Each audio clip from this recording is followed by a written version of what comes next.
Kita hidup di era di mana pembangunan seringkali cuma eufemisme dari penghancuran yang terencana. Kita menyebutnya kemajuan, tapi kalau lu lihat lebih dekat, itu adalah ekosida. Sebuah istilah yang artinya tindakan yang merusak lingkungan secara masif, terstruktur, dan sistematis, yang bisa menghilangkan kelangsungan hidup manusia serta makhluk hidup lainnya. Alam bukan lagi dianggap ibu, tapi cuma dianggap sebagai komoditas yang siap diperkosa. Hutan dibabat, gunung dikeruk, semuanya demi angka di atas kertas yang kita sebut sebagai pertumbuhan ekonomi. Sadarkah kalian, kerusakan alam itu selalu berjalan beriringan sama rusaknya jiwa manusia. Secara mental, kita juga lagi melakukan self-harm kolektif. Kita merusak jam tidur, menguras kesehatan mental, dan menghancurkan identitas asli kita hanya untuk masuk ke dalam sistem yang sebenarnya nggak peduli kita hidup atau mati. Kita ngerasa kosong, dan untuk nutupin kekosongan itu, kita ngerusak hal lain di luar sana. Ini adalah siklus parasit. Kita ngerusak alam buat muasin nafsu, dan nafsu itu pelan-pelan ngerusak kemanusiaan kita dari dalam. Hal-hal inilah,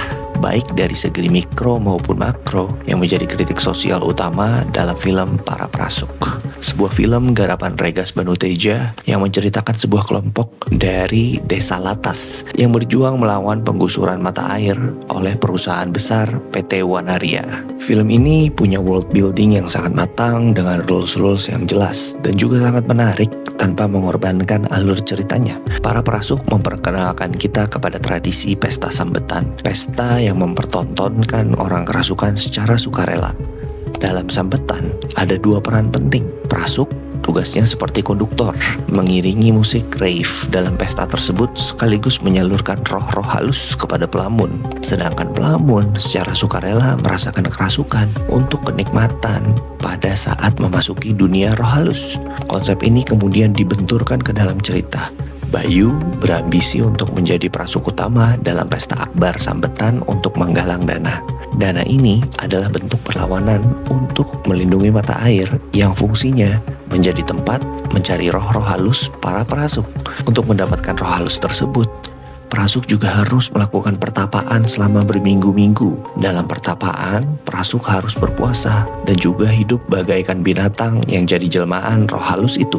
Pada saat pertunjukan, prasuk juga harus full konsentrasi, menyalurkan roh dan memberikan kesenangan dan kenikmatan kepada pelamun di dalam dunia roh tersebut. Kalau konsentrasi buyar, konsekuensinya fatal. Pelamun bisa benar-benar tersakiti dan tidak merasa nyaman pada saat di dalam dunia roh. Konsep yang matang ini pun di dalam film sempat dibenturkan ke dalam logik akal sehat yang normal. Bayu sempat main ke Jakarta untuk ketemu saudaranya.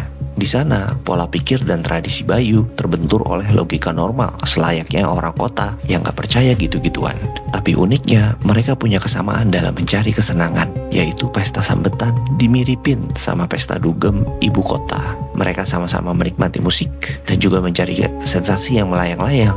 Walau dengan medium yang berbeda, serupa tapi tak sama. Cara manusia mencari kesenangan tak lebih dari itu. Film ini dengan cerdas mengcapture konsep yang matang tadi dan menerjemahkannya ke dalam alur cerita yang tetap tight. Konflik dalam film ini dihadirkan begitu personal, tetapi juga tetap menghadirkan isu yang lebih besar dalam benang merahnya. Tokoh utama kita, Bayu, yang ambisi banget pengen jadi prasuk utama untuk pesta akbar, mengalami konflik internal yang cukup ruwet. Dia gak mau rumahnya dijual ke tangan PT Wanaria, dia gak mau hidup susah di Jakarta lagi, dan gak mau bapaknya kawin lagi, bangkrut lagi. Dia merasa hidup di Desa Latas udah membaik. Dia merasa kalau jadi prasuk, hidup keluarganya bisa lebih terjamin. Alhasil, isi kepala Bayu penuh dan konsentrasinya seringkali buyar dan membahayakan pelamun. Struggle dan perjalanan Bayu untuk bisa konsentrasi itu hanya satu hal. Dalam film, Bayu juga membangun rasa benci akibat perlawanan PT Wanaria yang melakukan apapun untuk mendapatkan tanah di desa tersebut. Padahal, tugas utama prasuk itu memberikan kesenangan ke pelamun, bukan kebencian. Ambisi Bayu juga membuat Bayu lepas dari solidaritas desa. Alih-alih melindungi teman-temannya yang sedang demo, dia malah fokus melakukan pertapaan untuk mencari roh kuat untuk dipamerkan dalam ajang pesta sambetan. Konflik-konflik internal yang terasa personal ini cukup memberikan dampak ke konflik yang lebih besar. Dan seperti film-film Regas sebelumnya, konflik yang terasa seperti kisah David versus Goliath tetap terasa solid. Kelompok kecil melawan pergerakan kelompok yang lebih besar, Dan dalam film ini, kelompok besar tersebut adalah korporasi busuk yang merusak alam demi keuntungan semata yang mengakibatkan gentrifikasi dalam skala yang masif. Dalam film ini, konflik besarnya benar-benar ditujukan lewat korporasi busuk tersebut dan sangat tergambarkan dengan jelas dari awal film sampai akhir film. Perjalanan korporasi busuk ini dalam upaya menghancurkan desa Latas. Regas nunjukin gimana sebuah korporasi perusak alam bisa kehilangan nalar demi sebuah keuntungan. Dan kalau kalian mau lihat contoh yang paling nyata di dunia kita hari ini, kalian bisa lihat apa yang terjadi di Bali, tanah kelahiran bapak gue sendiri. Kita lagi menyaksikan seni dalam kehancuran dalam skala yang masif. Gentrifikasi yang gak terkontrol bukan cuma mengubah pemandangan, tapi mengubah struktur hidup warga. Dan yang paling gila menurut gue adalah kawasan Kura-Kura Bali. Kawasan yang menghapus keberadaan Pulau Serangan demi kawasan ekonomi khusus. Gue gak paham gimana ceritanya sebuah proyek bisa menyakiti ekosistem alam, merusak laut, dan intervensi habitat secara destruktif, lalu dipasarkan sebagai pembangunan. Ini adalah ironi yang jahat.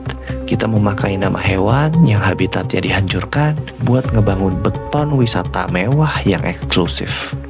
Sama seperti di film Para Perasuk, di mana PT Wanaria menawarkan sejumlah uang agar warga-warganya bisa melepas tanah tersebut agar lahannya dimanfaatkan untuk pembangunan perumahan, resort, bahkan pabrik air minum. Persis seperti apa yang dialami Bali dalam 5 tahun belakangan yang semakin masif. Kita ngeruk lingkungan alam, kita biarin sampah numpuk, kita biarin banjir jadi tamu rutin, tapi kita tetap bisa senyum dan bilang kalau Bali baik-baik saja demi konten pariwisata.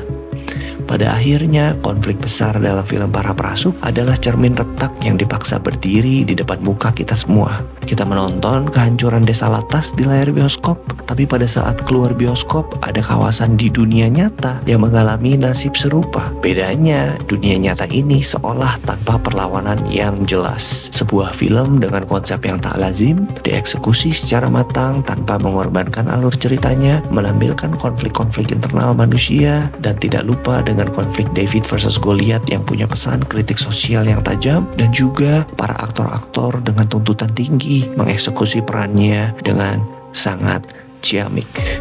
Para Perasuk gue beri nilai 8 dari 10.